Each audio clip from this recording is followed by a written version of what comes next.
യുദ്ധം ചെയ്യുക എന്നത് അവിടുത്തെ പ്രഥമമായ ലക്ഷ്യമായിരുന്നില്ല.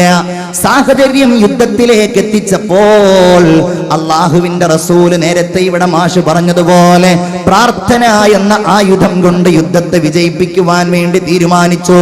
അത് നിവേദനം ചെയ്യുന്ന സ്വഹാബികൾ പറയുകയാണ്, അലി റളിയല്ലാഹു അൻഹു പറയുന്നുണ്ട്, യുദ്ധത്തിന്റെ വേളകളിൽ ഞാൻ പലപ്പോഴും ഇങ്ങനെ ഒരിടവേള കിട്ടിയാൽ അബൂബക്കർ റളിയല്ലാഹു അൻഹു കാവൽ നിന്നിരുന്ന റസൂലുള്ളാഹിയുടെ ടെന്റിന്റെ സമീപത്ത് ഞാൻ ചെല്ലും. ഞാൻ പലപ്പോഴും അവിടുന്ന് കാണുമായിരുന്നത് അള്ളാഹുവിന്റെ റസൂൽ നിസ്കരിക്കുന്നതായിട്ടായിരുന്നു. നിസ്കാരത്തിൽ സുജൂദിൽ വീണുകൊണ്ട് അള്ളാഹുവിന്റെ റസൂല് പതുക്കെയല്ല ഉറക്കെ പറയുന്നത് ഞാൻ കേട്ടു, യാ ഹയ്യു യാ ഖയ്യൂം.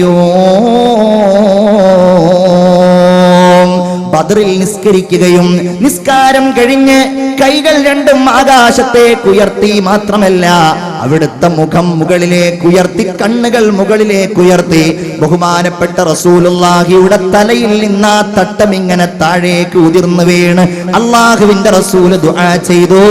അങ്ങനെയാണ് ബദറിൽ റസൂലുള്ളാഹി സ്വല്ലല്ലാഹു അലൈഹി വസല്ലമ തങ്ങൾക്കും അനുയായികൾക്കും വിജയം വരിക്കാൻ സാധിച്ചത്. അഹ്സാബ് യുദ്ധം ബഹുമാനപ്പെട്ട റസൂലുള്ളാഹി സ്വല്ലല്ലാഹു അലൈഹി വസല്ലമ തങ്ങൾ ഏറ്റവും വലിയ പ്രതിസന്ധി നേരിട്ട ഒരു യുദ്ധമായിരുന്നു ഖന്തഖ് യുദ്ധം. ആ യുദ്ധത്തിൽ ബഹുമാനപ്പെട്ട റസൂലുള്ളാഹിയുടെ എല്ലാ ശത്രുക്കളും ഒരുമിച്ചു മുസ്ലിങ്ങൾക്കെതിരെ.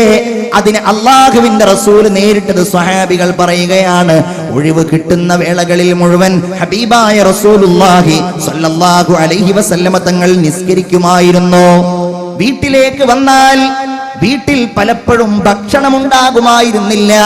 നിങ്ങൾക്കറിയാമല്ലോ, പ്രത്യേകിച്ച് റമളാനിന്റെ ഈ പകലിൽ നമുക്കാർക്കും ഒരു വിശപ്പുമില്ല. എവിടെയാ നമ്മുടെയൊക്കെ വിശപ്പ്? കാരണം നമ്മൾ അത്താഴം കഴിക്കുന്നത് ഇനി ഒരു 24 മണിക്കൂറാണ് നോമ്പെങ്കിലും ഒരിക്കലും വിശക്കരുത് എന്ന ഉദ്ദേശത്തോടു കൂടെയാണ്. നോമ്പ് തുറന്നാലോ ഇനി ഒരു കാലത്തും വിശക്കരുത്, ഒരു തീറ്റ മത്സരം തന്നെ ഞാനും നിങ്ങളും സംഘടിപ്പിക്കുകയാണ്. അള്ളാഹുവിന്റെ റസൂലും നോമ്പല്ലാത്ത കാലത്തും വീട്ടിലേക്ക് വന്നാൽ പലപ്പോഴും അവിടെ ഒന്നും ഉണ്ടായിരുന്നില്ല, വെള്ളമുണ്ടായിരുന്നില്ല, ഒരു കാരക്ക പോലും എടുക്കാനുണ്ടായിരുന്നില്ല. ആയിഷ റളിയല്ലാഹു അൻഹ പറയുകയാണ്, മാസങ്ങളോളം അള്ളാഹുവിന്റെ റസൂലും അവിടുത്തെ കുടുംബവും വയറ് നിറച്ചുണ്ണാറുണ്ടായിരുന്നില്ലെന്ന് മാത്രമല്ല, റസൂലുള്ളാഹിയുടെ വീട്ടിൽ അധിക സമയവും ഒരിക്കലും മാസങ്ങളോളം അടുപ്പിൽ തീ പുകയാറുണ്ടായിരുന്നില്ല എന്നൊക്കെ ചരിത്രത്തിൽ നിന്ന് നമുക്ക് വായിച്ചെടുക്കാൻ കഴിയും. അങ്ങനെ വീട്ടിലേക്ക് കയറി ചെന്നാൽ വീട്ടിലൊന്നുമില്ല, ദാരിദ്ര്യമാണ്. അതിനുള്ള ഒരു പരിഹാരം നിർദ്ദേശിക്കുന്നത്, യാ അഹ്ലാ സ്വല്ലൂ, കുടുംബക്കാരെ, എന്റെ ഭാര്യമാരെ, നിങ്ങൾക്കെല്ലാവർക്കും ഞാനിതാ ഒരു ഉപാധി തരുന്നു. നിങ്ങളെല്ലാവരും നിസ്കരിച്ചു കൊള്ളുക. മുർ അഹ്ലക ബിസ്സലാ, ഫർളായ നിസ്കാരങ്ങൾ മാത്രമല്ല, കഴിയുന്നത്ര നിസ്കാരങ്ങൾ നിങ്ങൾ നിർവഹിക്കണേ. കുടുംബങ്ങളോട് നിങ്ങൾ അത് കൽപ്പിക്കണേ. ഫഇന്നല്ലാഹ യഅതീക ബിർരിസ്ഖി മിൻ ഹൈസു ലാ യഹ്തസിബ്, നിങ്ങൾ ഉദ്ദേശിക്കാത്ത മാർഗത്തിലൂടെ നിങ്ങളുടെ ജീവിതത്തിന്റെ വഴികൾ, ഉപാധികൾ അല്ലാഹു തആല നിങ്ങൾക്ക് നൽകുമെന്ന് ഹബീബായ മുഹമ്മദുർ റസൂലുള്ളാഹി സ്വല്ലല്ലാഹു അലൈഹി വസല്ലം.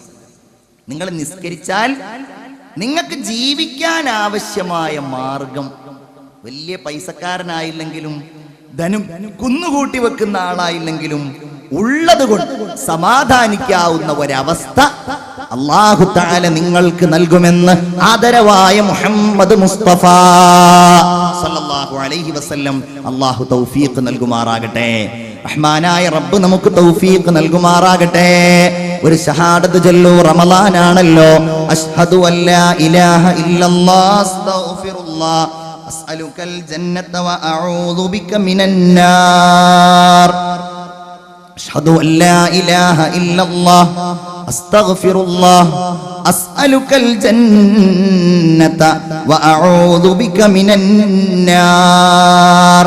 അവിടുന്ന് പറയുകയാണ്, മൻ കാനത് ലഹു ഹാജത്തുൻ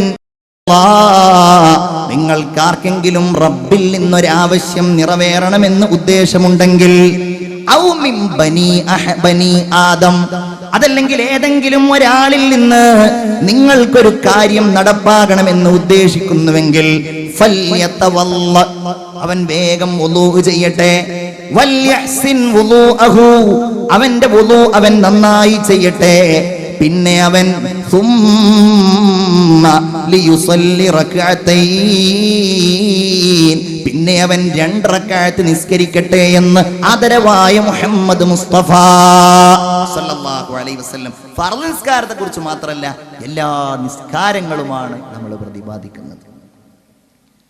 ഒരാൾ റസൂലുള്ളാഹി സ്വല്ലല്ലാഹു അലൈഹി വസല്ലം തങ്ങൾക്ക് ഇഷ്ടപ്പെട്ടാൽ നബി തിരുമേനി ആ വ്യക്തിക്ക് ഒരുപാട് ഉപദേശങ്ങൾ നൽകും.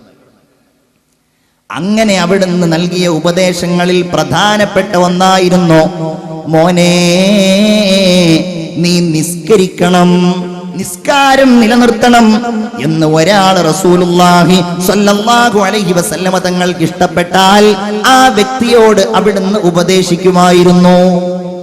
നമ്മുടെ ഏറ്റവും പ്രിയപ്പെട്ട ഒരു അമൽ അതാണ് മുഅ്മിനേ നിസ്കാരം. നമ്മൾ അതിൽ ആവേശഭരിതരാണ്. ഓർമ്മ വെച്ച കാലം മുതൽ നിങ്ങൾ അല്ലാഹുവിനെ സ്തുതിച്ചോളൂ.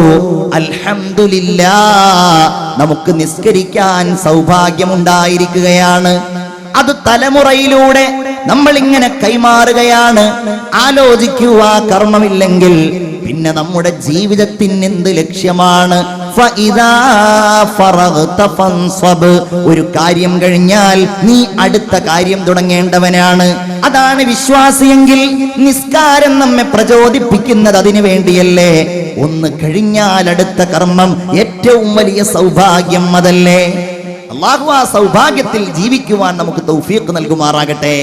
എങ്കിൽ ആരൊക്കെയാണ് ഈ നിസ്കാരം നിർവഹിച്ചത്? അതൊരു പഠനമാണ്. നമ്മൾ മാത്രമല്ല, ആരൊക്കെയാണിത് നിർവഹിക്കുന്നത്, ആരൊക്കെയാണിത് നിർവഹിച്ചത്? വലിയ ഒരു ചരിത്രം നിസ്കാരത്തിനുണ്ടെന്ന് നാം പഠിക്കണം. നമ്മളുടെ രൂപത്തിലായിക്കൊള്ളണമെന്നില്ല, നമ്മൾ നിസ്കരിക്കുന്ന ഭാവത്തിലായിക്കൊള്ളണമെന്നില്ല, നമ്മുടെ സുജൂദും നമ്മുടെ റുക്കൂഉം അതിൽ ചെയ്യുന്ന കർമ്മങ്ങളുമായി കൊള്ളണമെന്നില്ല. നിസ്കാരം എന്ന ഈ പേരിലുള്ള അമൽ ബഹുമാനപ്പെട്ട അബുൽ ബശർ ആദം അലൈഹിസ്സലാത്തു വസ്സലാമിനുണ്ടായിരുന്നു. ആദം നബി അലൈഹിസ്സലാമിന്റെ മുമ്പിലല്ലേ അല്ലാഹു തആല മലക്കുകളോട് സുജൂദ് ചെയ്യാൻ പറഞ്ഞത്? ഉസ്ജുദൂ ലി ആദം ഫസജദൂ ഇല്ലാ ഇബ്ലീസ്. ആദം നബി അലൈഹിസ്സലാമിന് മുമ്പേ സുജൂദ് ഉണ്ടായിരുന്നു. നിസ്കാരം ആദം നബിയുടെ മേലുണ്ടായിരുന്നു. ആദ്യമായി സുബ്ഹ് നിസ്കരിക്കാൻ വേണ്ടി കൽപ്പിക്കപ്പെട്ടയാൾ പ്രഭാതം പുലരുന്നതിന്റെ മുമ്പ് ആദ്യമായി നിസ്കരിക്കേണ്ട നിസ്കാരം സുബ്ഹാണല്ലോ. ആ സുബ്ഹ് ആദ്യമായി നിർവഹിച്ചയാൾ ബഹുമാനപ്പെട്ട സയ്യിദുനാ ആദം അലൈഹിസ്സലാം ആയിരുന്നു എന്ന് നമുക്ക് ഹദീസുകളിൽ കാണുവാൻ കഴിയും. എല്ലാ നബിമാരും നമ്മൾ ആഗ്രഹിക്കുക, നമ്മൾ വളരെ സന്തോഷത്തോടു കൂടെ കേൾക്കുക. ഇതിനൊരു പാരമ്പര്യമുണ്ട്. റബ്ബിന്റെ അടുക്കലേക്ക് നമ്മൾ ചെല്ലുമ്പോ നിസ്കാരത്തിന്റെ പ്രതിഫലം ലഭ്യമാകുമ്പോ, പ്രവാചകന്മാരത് ഏറ്റുവാങ്ങുമ്പോ ഇൻഷാ അല്ലാഹ്